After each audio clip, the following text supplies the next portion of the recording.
Sola Gracia, jumpa lagi dengan saya Pendeta Audi Ngantung dalam acara Gema Injil Anugerah. Sahabat anugerah yang dikasihi oleh Tuhan Yesus Kristus, pada saat ini kita akan membaca Alkitab dari Efesus pasal 2 ayat 1 sampai dengan ayat yang ke-10, dan saya mempunyai keyakinan yang kokoh bahwa melalui pembacaan firman Tuhan, perenungan firman Tuhan saat ini, kita semua akan diberkati oleh Tuhan. Namun sebelum kita membaca Alkitab, mari kita memohon bimbingan Tuhan. Kita berdoa. Bapa di dalam surga, di dalam nama Tuhan Yesus Kristus, Juru Selamat kami mengucap syukur kepadamu pada saat ini, karena Tuhan memberkati kami sampai saat ini. Dan saat ini Tuhan, kami menyiapkan hati dan pikiran kami untuk membaca dan merenungkan firman-Mu. Karuniakanlah hikmat bagi kami, agar kebenaran firman Tuhan yang kami baca, kami renungkan, sungguh-sungguh kami fahami, dan menjadi pedoman di dalam kehidupan kami. Terpuji nama-Mu Bapa, hanya di dalam nama Tuhan Yesus Kristus, Juru Selamat kami naikkan doa ini. Amin. Sahabat anugerah, pada saat ini kita akan membaca Alkitab dari kitab Efesus pasal yang kedua, ayat 1 sampai dengan ayat yang ke-10, demikian firman Tuhan. Kamu dahulu sudah mati karena pelanggaran-pelanggaran dan dosa-dosamu. Kamu hidup di dalamnya. Karena kamu mengikuti jalan dunia ini, karena kamu mentaati penguasa kerajaan angkasa, yaitu roh yang sekarang sedang bekerja di antara orang-orang durhaka. Sebenarnya dahulu kami semua juga terhitung di antara mereka.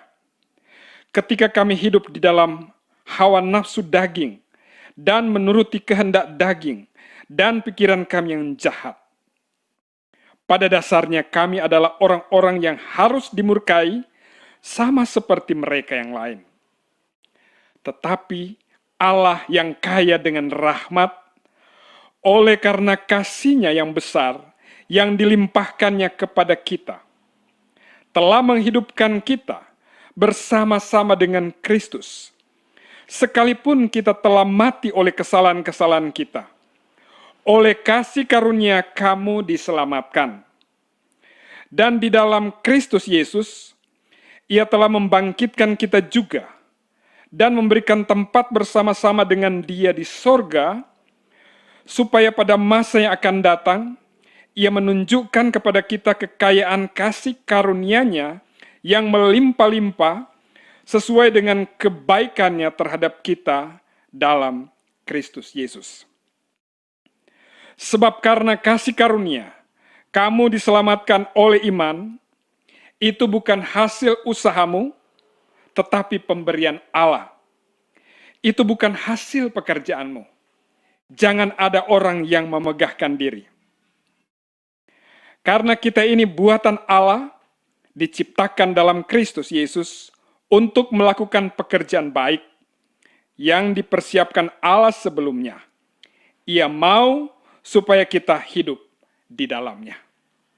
Sahabat anugerah yang dikasihi oleh Tuhan Yesus Kristus, teks pembacaan kita saat ini mengajarkan tentang karena rahmat Allah sajalah, maka manusia dapat dihidupkan, diselamatkan, dan melakukan pekerjaan baik. Rasul Paulus mendapatkan wahyu ini sekitar tahun 62 sesudah Masehi, pada waktu dia berada di penjara di Roma. Surat ini ditulis sebagai ungkapan syukur, bukan untuk menjawab doktrin atau masalah pastoral, tetapi ini mengajarkan tentang bagaimana syukur yang disampaikan oleh Rasul Paulus. Sahabat anugerah, pada saat ini kita coba melihat 3 bagian dalam teks yang kita baca saat ini. Bagian pertama, ayat 1 sampai dengan ayat yang ketiga, berbicara tentang kondisi hidup manusia pada masa lalu. Jadi dalam pembacaan kita di sini, ayat 1 sampai dengan ayat yang ketiga berkata, Kamu dahulu sudah mati karena pelanggaran-pelanggaran dan dosa-dosamu. Kamu hidup di dalamnya karena kamu mengikuti jalan dunia ini. Karena kamu mentaati penguasa kerajaan angkasa, yaitu roh yang sekarang sedang bekerja di antara orang-orang durhaka. Sebenarnya dahulu kami semua juga terhitung di antara mereka. Ketika kami hidup di dalam hawa nafsu daging, dan menuruti kehendak daging dan pikiran kami yang jahat. Pada dasarnya, kami adalah orang-orang yang harus dimurkai, sama seperti mereka yang lain.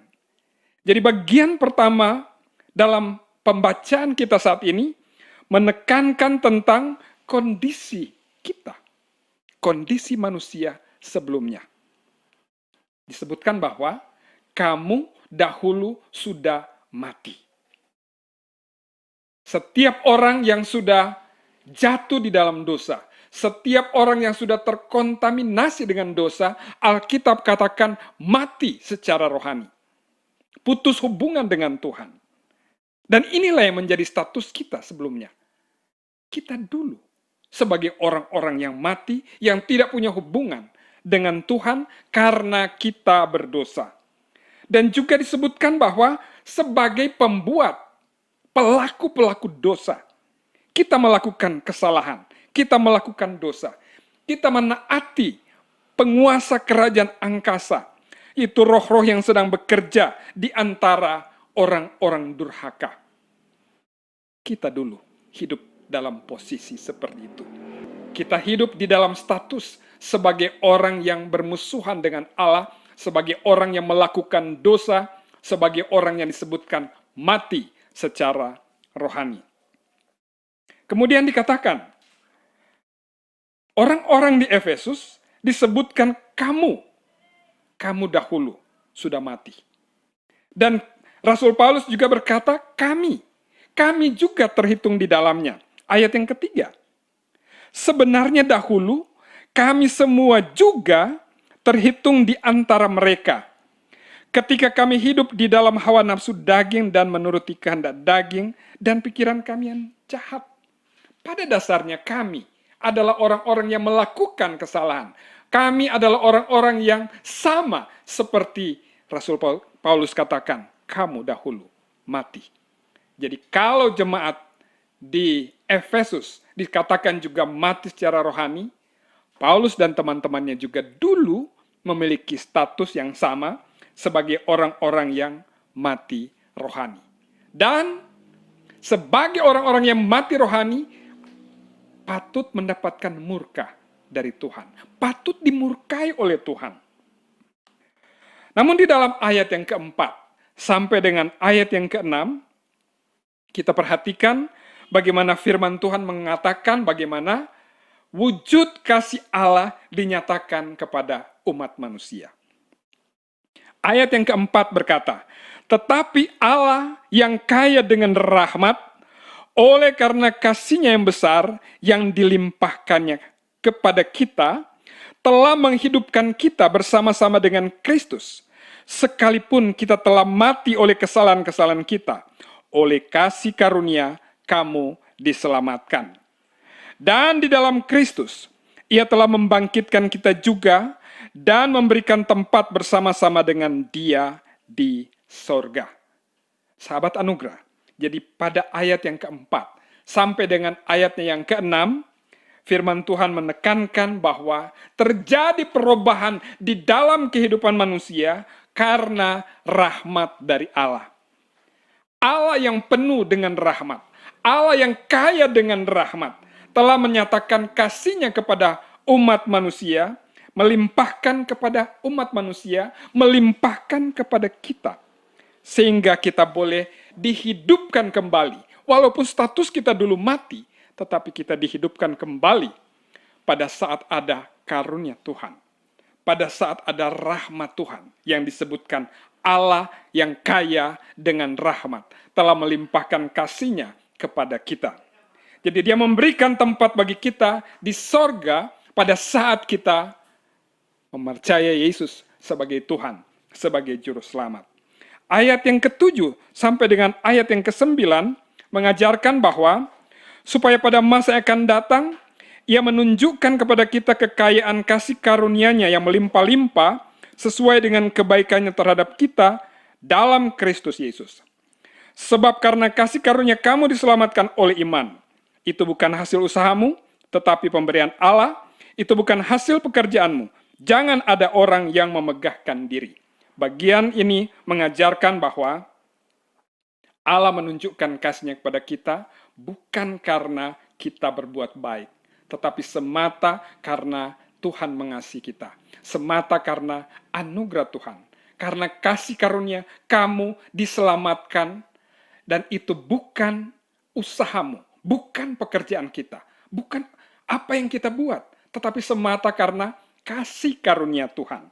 Keselamatan terjadi dalam kita bukan karena kita rajin ke gereja, bukan karena kita banyak memberi persembahan, bukan karena kita berbuat baik, tetapi semata karena Tuhan mengasihi kita.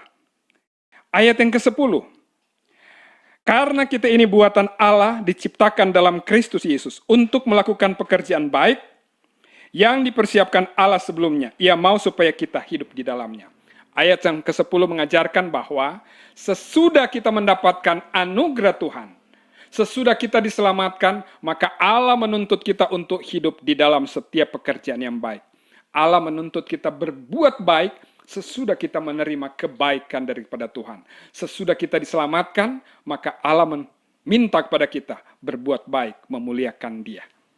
Jadi keselamatan dianugerahkan kepada kita bukan karena kita melakukan kebaikan, tetapi karena Tuhan sudah mengasihi kita.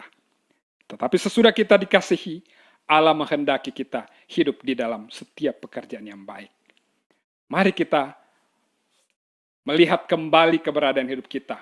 Benarkah kita sudah menerima Yesus sebagai Tuhan? Benarkah kita sudah mendapatkan kasih karunia daripada Tuhan?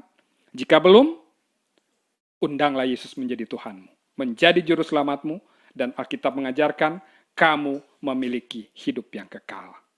Kiranya firman Tuhan ini mengajarkan kita untuk semakin beriman kepada Tuhan Yesus Kristus. Amin. Kita berdoa.